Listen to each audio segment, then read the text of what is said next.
Listen carefully and answer questions 1 to 4. Good afternoon. I have with me in the studio today Dr. Stephen Phillips, author of the new book Silver Lining, which is an investigation into UFOs.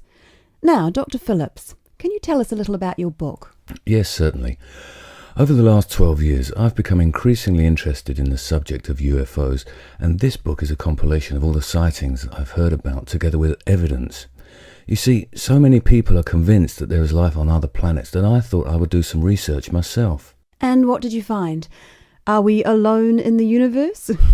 You sound skeptical. Well, you'll have to buy the book to find out my personal conclusion, but I can tell you this.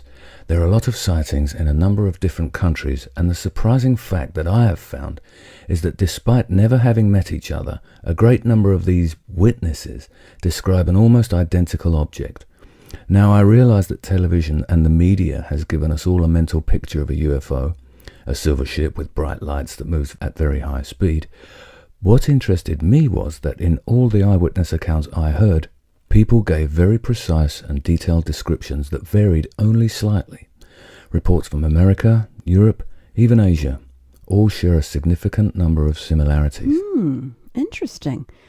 Tell me, have you been able to see any evidence yourself? Well, no.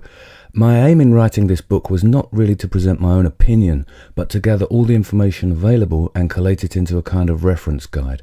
Personally, I don't have anything much to add apart from the conclusions that I've drawn from the accounts I've heard. I understand that there is a strong body of opinion that claims there is hard evidence that is being suppressed by the American government. Could you comment on that?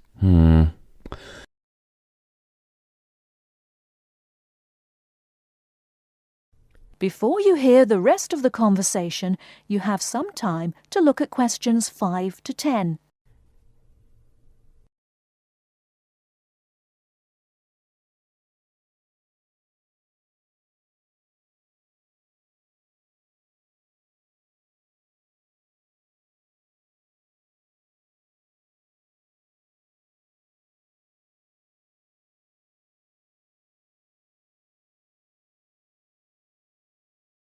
Now listen and answer questions 5 to 10. Personally, I don't have anything much to add apart from the conclusions that I've drawn from the accounts I've heard. I understand that there is a strong body of opinion that claims there is hard evidence that is being suppressed by the American government. Could you comment on that? The second chapter of my book actually talks about a place in America that has often been in the media, Area 51. Area 51? Yes, it's a military base in New Mexico. In 1947, a man called McBrazel claimed... Sorry, who? McBrazel. That's M-A-C, capital B, R-A-Z-E-L. Anyway, McBrazel claimed to have found pieces of an alien spacecraft on his farm in Roswell. Now, many people believe that this was true and that the government of the time took the debris. Since that time, they have denied all knowledge of any such find, and accounts by the many leading experts at the time dismissed the claim, believing that McBrazel had actually found pieces of a higher altitude weather balloon that had disintegrated. Now, the lack of information combined with the large number of conspiracy theorists means that no useful scientific conclusion can be drawn, but I have found out one or two surprising details. Again, you'll have to buy the book if you want to find out more. Okay. Now, I understand that an overwhelming majority of UFO sightings occurred in America. Do you find that in any way relevant? Well, as I mentioned before, there are a large number of conspiracy theorists, and the popularity of science fiction programs in America could lead you to suspect that these sightings may be nothing more than an overactive imagination. However, I have found that there are a number of other factors that determine UFO sightings. In Northern Europe, the number of reports is very low, whereas in Southern Europe, where there is more open space, less light pollution, and generally clearer skies, the number of sightings increases. Now, when you consider the vast open areas of America, particularly around New Mexico, there is an argument that UFOs are simply easier to see in certain geographical and climatic situations. Well, I've never thought of that. If I could ask you one final question, Dr. Phillips, What about alien abduction? Well, I don't really cover that in my book. You see, I was looking to present facts from which people could draw their own conclusions. With these reported abductions, I've found them to be very unreliable. Well, thank you very much for your time. Before we finish, I'd just like to add that Silver Lining is available at all leading bookstores, priced at £19.99. Until next week, goodbye. That is the end of part 1. You now have half a minute to check your answers.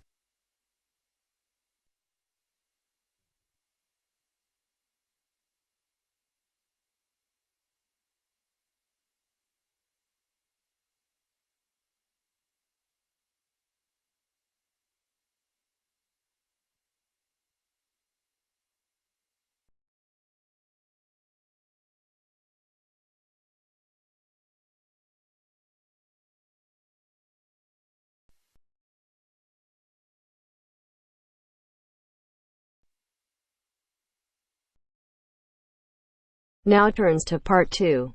Part 2. You will hear a lecture on bird migration.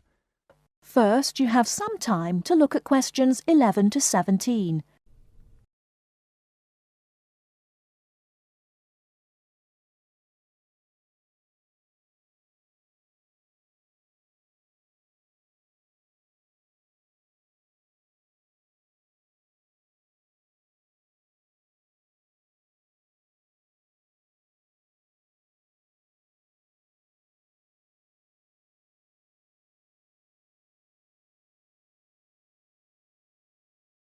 Now, listen carefully and answer questions 11 to 17.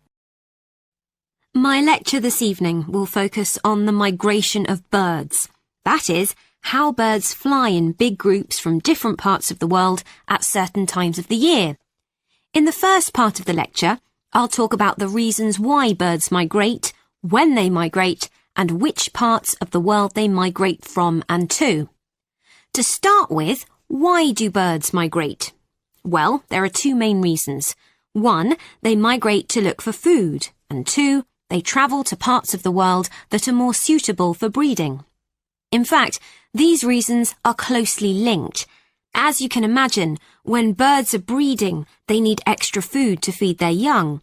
And in the spring, in the cooler climates of Europe, there is a lot of food for birds, especially insects. So, generally, during the spring, birds fly up from the tropics, which are hot, to cooler climates in the north. They stay there for a few months to bring up their young. And then, when the weather in the north gets cold in the winter, they fly back to warmer climates in the south. Now I'd like to talk a bit about how global warming has affected bird migration. One of the effects of global warming has been to make the spring come earlier in the northern regions of the world. When spring comes early, the plants and insects that birds need to bring up their young are also available earlier. Research has shown that quite a lot of birds have started to migrate earlier because of higher temperatures. But unfortunately for some species, this hasn't been early enough. What I'm saying is that birds that are travelling a long way for breeding may arrive too late to find enough food to feed their young, and their population drops drastically. Scientists are currently researching more about this. Before you hear the rest of the talk, you have some time to look at questions 18 to 20.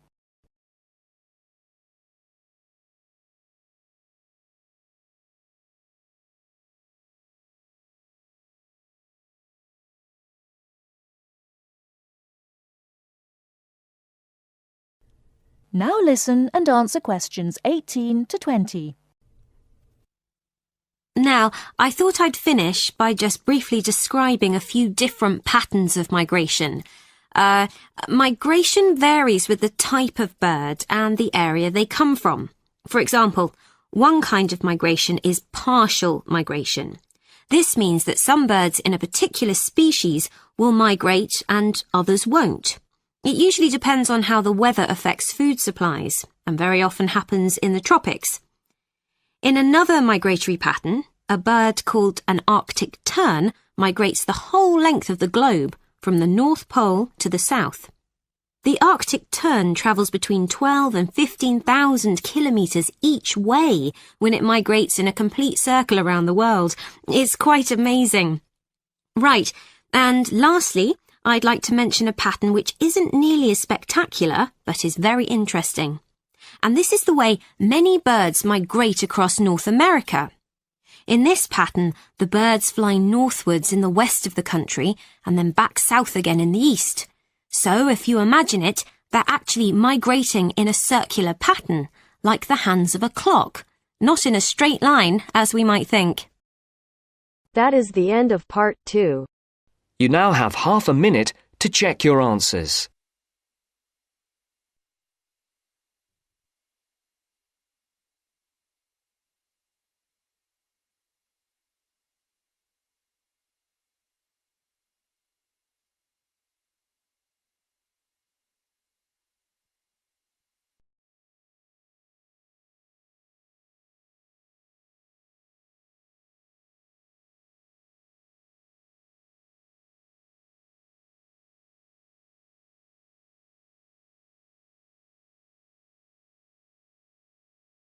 Now turns to part 3. Part 3.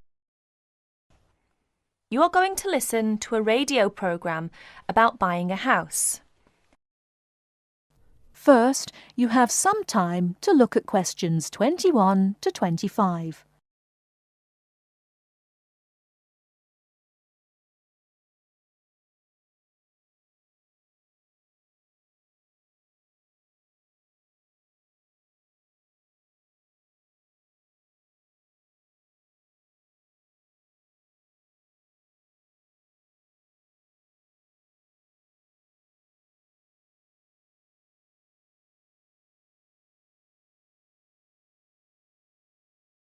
Now, listen carefully and answer questions 21 to 25.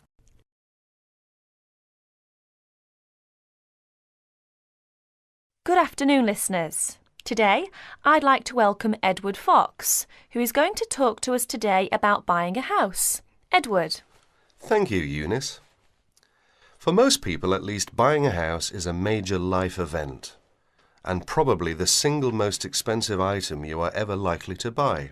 It is also a place that you can make your home. Therefore, thinking carefully before you make a purchase is of the utmost importance. One of the most important things to consider before buying any property is the location. Because remember, it is where you plan to spend a large part of your life, or indeed the rest of your life in some circumstances. Therefore, consider the type of life you enjoy leading. Are you a very sociable person who enjoys nightclubs and discos? If so, then you may wish to consider something close to the city, or indeed in a city where it is convenient for all types of nightlife.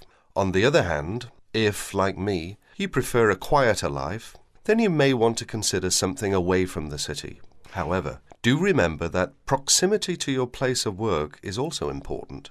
Indeed, we spend most of our life at work, and you don't want to have to spend 2 or more hours every day travelling to work now, do you? Therefore, transport is the utmost importance. City suburbs, however, are often conveniently located for commuting to work, all for shopping, without being in the heart of a busy city. You may, however, think that a house in the suburbs would be far too expensive. Yet houses located in cities can often exceed the price of suburban houses. So check out the prices. You may be surprised. Family is another important consideration. You may prefer a house that is away from a busy street or main road. And of course, remember that children have to attend school. Is there a good school in the area, or would your children have to travel a long distance to get to school? Therefore, if you have children, or you plan to have children, location is a very important factor. And of course, remember that a family influences the size of the property. Before you hear the rest of the talk, you have some time to look at questions 26 to 30.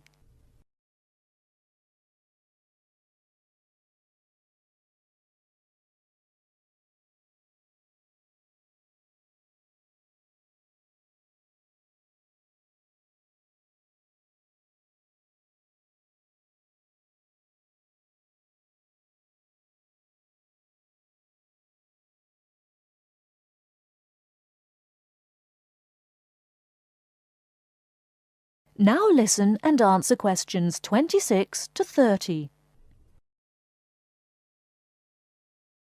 And of course, remember that a family influences the size of the property. There are, of course, various types of houses. There are detached houses which stand alone and are not joined by to another building. Then there are semi-detached houses, which, incidentally, are the most common, and for good reason, because they are less expensive than detached houses. This is because they are, in fact, two houses joined together, and therefore take up less space. And finally, there are townhouses, which are many houses joined together to form a long row. But don't think that townhouses are less expensive than semi-detached houses. They rarely are. This is because they are usually built in cities where the prices of property is very expensive indeed.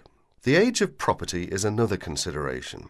If you're considering buying an old house, beware. You may be faced with expensive repairs and renovation bills. So have the house thoroughly checked by a professional surveyor before you decide to buy. But then again, there are things you can look for yourself. Things such as the condition of the woodwork, especially doors and windows that can be expensive to replace.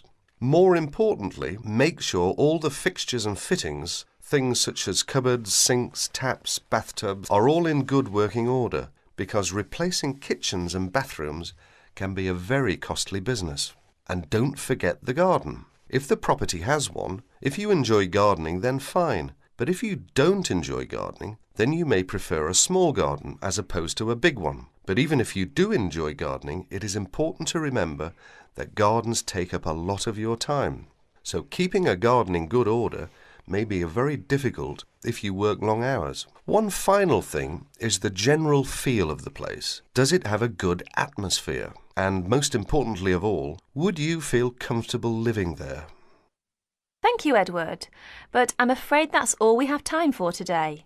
But I'll be back next Wednesday when my guest speaker will be talking about buying a computer. So until then, bye for now.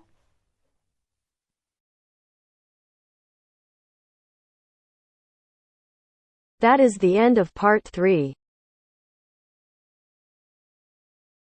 You now have half a minute to check your answers.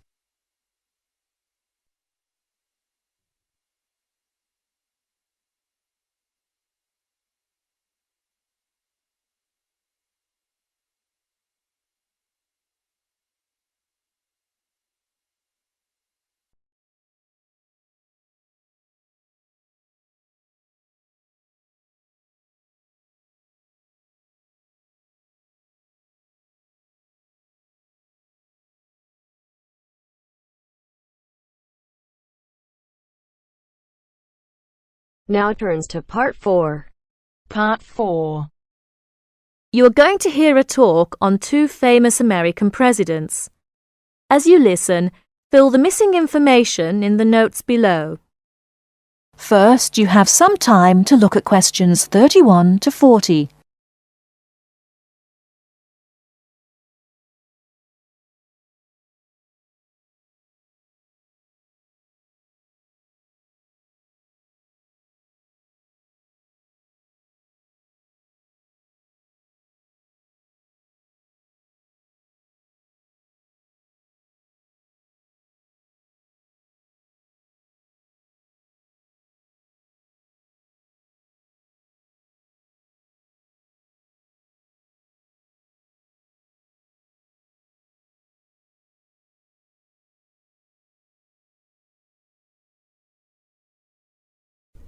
Now listen carefully and answer questions 31 to 40.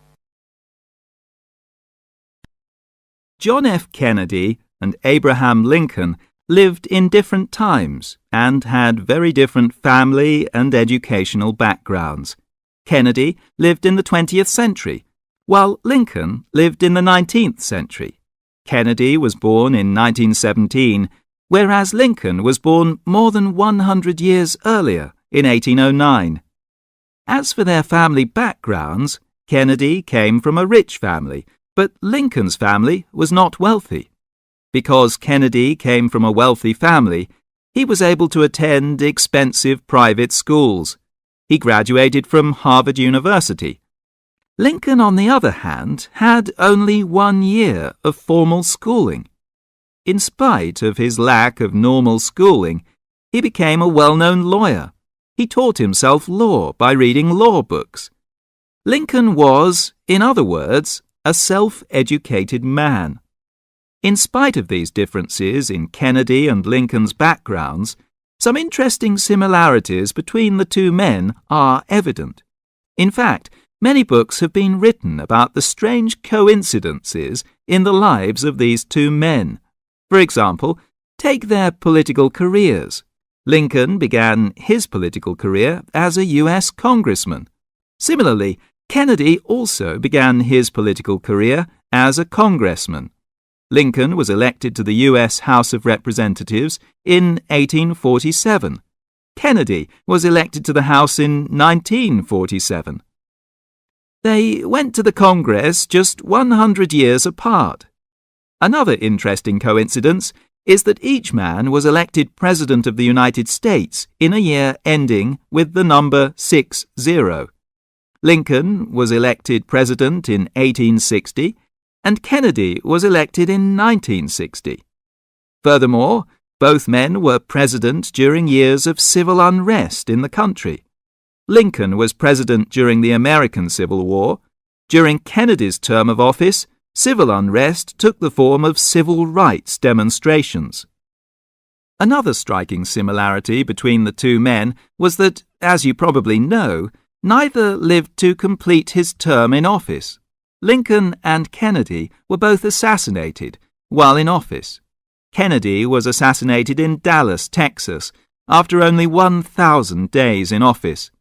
Lincoln was assassinated in 1865, a few days after the end of the American Civil War. It's rather curious to note that both presidents were shot while they were sitting next to their wives. These are only a few examples of the uncanny and unusual similarities between the destinies of these two American men, who had a tremendous impact on the social and political life of the United States and the imagination of the American people. That is the end of part 4. You now have half a minute to check your answers.